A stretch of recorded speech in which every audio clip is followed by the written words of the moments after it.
ikaze kuri ino channel rero nguhaye ikaze kuba ugikanda kuri ino video utangiye kuyikora.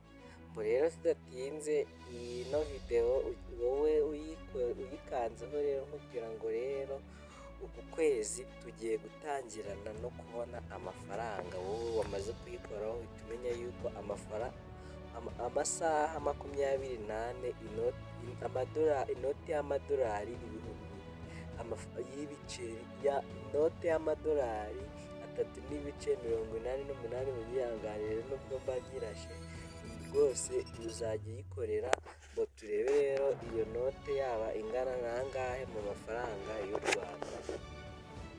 Ni ukuvuga rero wowe uzajya buri munsi ukanda, ndaza kubikwereka aho uzajya ukanda uburyo uzajya umayininga. we uzajya uza ukoreho rimwe, umara gukoraho uzajya winjiza amadolari 3.88 y'amadolari ariyo angana n'amanyarwanda 5,438.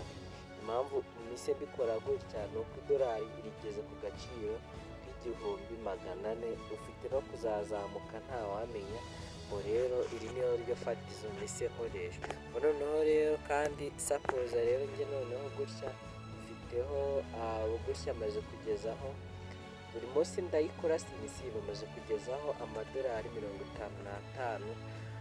niyo mpamvu nanjye nahise nkora ino video rero kugira ngo nawe mwere ukomeza mu gaciro, kuko ngiye nkora video iyi ni channel yo kugezaho uburyo wakorera amafaranga ndetse n'ibiganiro by'ikoranabuhanga. Rero ntabwo nari guhita mbazanira ibintu ntabanjije gusuzuma ngo tubanze twirebere nyine. niyo mpamvu nabanje kubikora ubushakashatsi nsanga ino platform yizewe cyane, niyo mpamvu nanjye mise nyabagezaho.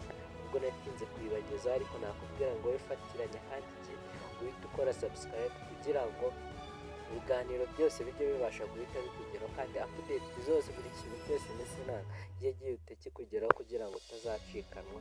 kandi ikindi nyine ndabakunda kuri ino channel kwa Pura n'ikaze kwa Pura n'Amayina. Mbo rero urabona yuko ngiye amadolari 55 maze kugezaho, nkubye agaciro k'idolari rimwe riri ku cyane 400. urabona yuko ngiye mfiteho amadolari, urabona yuko mfiteho amafaranga 72,000 by'amanyarwanda. Mbo rero we ndakeka rero amahitamo n'ayawe. ino platform rero itaragucika, njyewe urabona nabikoze, urabona nk'ejo nka nyuma y'amasaha 23 n'iminota 56 n'amasegonda 49 gutya ari kugenda avaho. ngiye nzagaruka nkoreho hariya nuko ngiye kubikwereka rero mpite ninjiza amafaranga.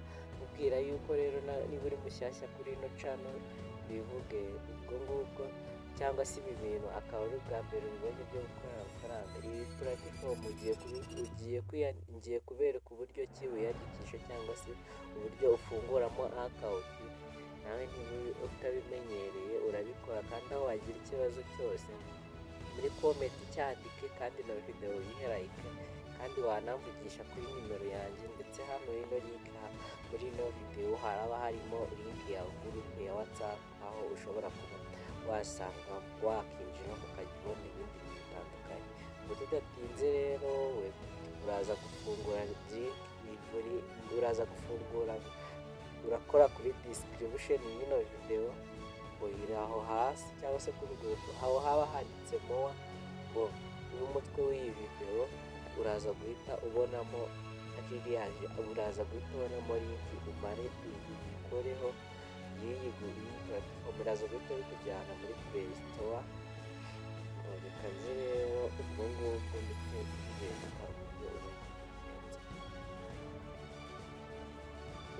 uburyo tugiye kwandikisha ugikanda kuri link yawe. rero uraza guhita ubanza kujyane muri Play Store, ubanze udownloadinge karaka app.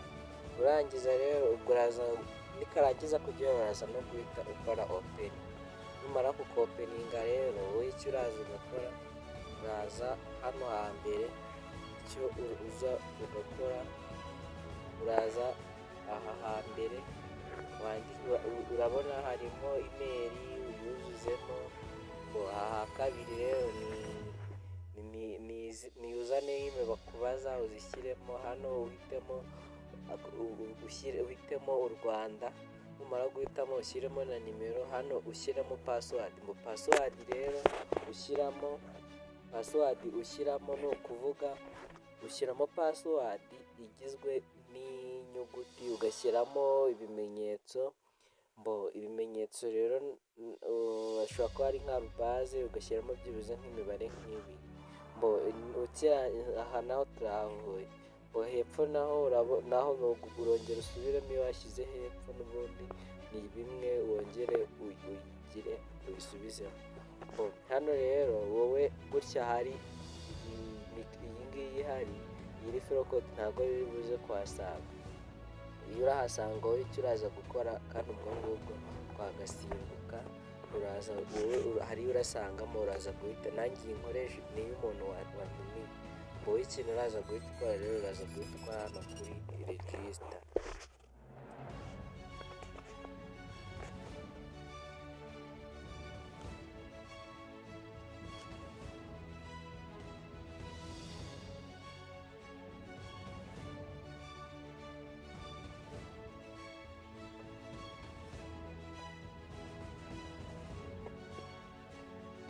Wamaze kubisoza rero, icyo uraza guhita ukora, uraza guhindukira ahantu handitse sign in, uraza guhita uhakora. Niba gusaba aho wuzuza, ubwo urashyiramo ino email hariya hambere, akabiri ushyiramo ya password wakoresheje, ukore sign in.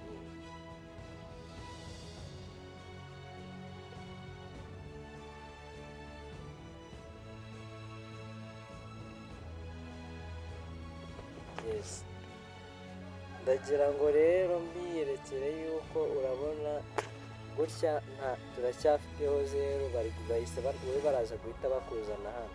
Ikintu rero uraza guhita ukora kugira ngo uhite utangira amafaranga, ajya utangira imibare ku munsi, buri masaha 24 uzajya ukereyiminga amadolari 3.88 buri munsi uzajya uhora uza kubikora nka gutya ugiye ku kwezi. Uraza guhita ukora hano, hari akantu k'akanyundo kari kwigira ukuntu uko uzajya ukora bigire gutya. Hano ushobora guhitamo aka kambere cyangwa ugahitamo aka kambere, kandi duhitamo aka kambere, ugahitemo bihite byirodinga gutya, ukore agree.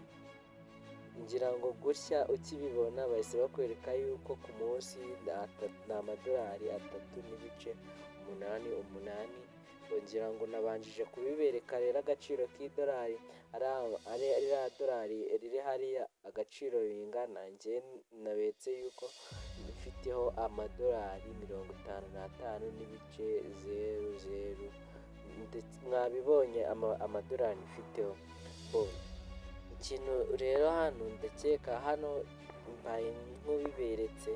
Ikindi ni ukuzikora subscribe kugira ngo izindi update nzakora hano nyuma y'aha ngaha uzahita uzibona, ibintu byose ubyubahiriza. Kandi ngiye nkubwira yuko iyi ni channel ikugezaho uburyo wakoreraho amafaranga, ndetse nawe niba uri mushyashya kuri ino channel, ibi bintu ari ubwa mbere ubibonye, nawe ukora subscribe, uko tuzajya tugera turushaho uzajya ubasha kubona. Kandi aho wagira ikibazo wanyandikira, cyangwa se ukajya no muri groupe ya WhatsApp, biremewe rwose, nta kibazo. Ikibazo cyose ugira uhita rwose unyandikira, nkaba nagusubiza, cyangwa se ukamvugisha, nabyo ntacyo bitwaye. Ikindi rero ugifungura account gutya ntabwo biba bihagije kugira ngo ukore KYC. Urabona hano byose tuza, ndakeka sinzi na mwabibonye, hano kantu ko mu nguni kari hepfo, hari akantu hano kari mu nguni rwose, aka ngaka ngakozeho gutya, ngahita nza nanone kuri aka ngaka, aha kuri my information. Urabona hari ibiba bitujuje, urabanza bino ukabyuzuza. Hano ni Planamayina, ndakeka muri kuhabona. Hano uraza ukuza last name, first name, ukabyuzuza. Wamara kubyuzuza rwose ugahita hano ukora kwa kariya kantu kameze nk'ikaramu, ndetse washaka gushyiraho n'ifoto. Noneho rero kuri user verification rero tuhagiye, noneho urabona bari kwereka ngo iyi kawunti ntabwo noti verifayidi, ngo dukoze kuri noti verifayidi rero ngira ngo uze urebe ukuntu ntabwo no kuvuga ngo ntabwo verification ntabwo yakunda hatarashira iminsi 30. Iminsi 30 izashira hano nubwo uzaba wemerewe kuba wakora verification. Ngo rero nkubwira ngo rero next n'indi video mbereka uburyo ki wakora verification kuri ino account. Rero kora subscribe nurangiza ino video yihe like ushyigikire rwose, ngo ibindi byose nzajya ngenda mubana nanjye kuri ino channel ubwira ngo rero wakoze kubana nanjye. Ukora ubundi subscribe nuba wayikoze urajya ugenda urushaho kubana no muri video zikwereka uburyo wakorera amafaranga. Rero ibihe byiza.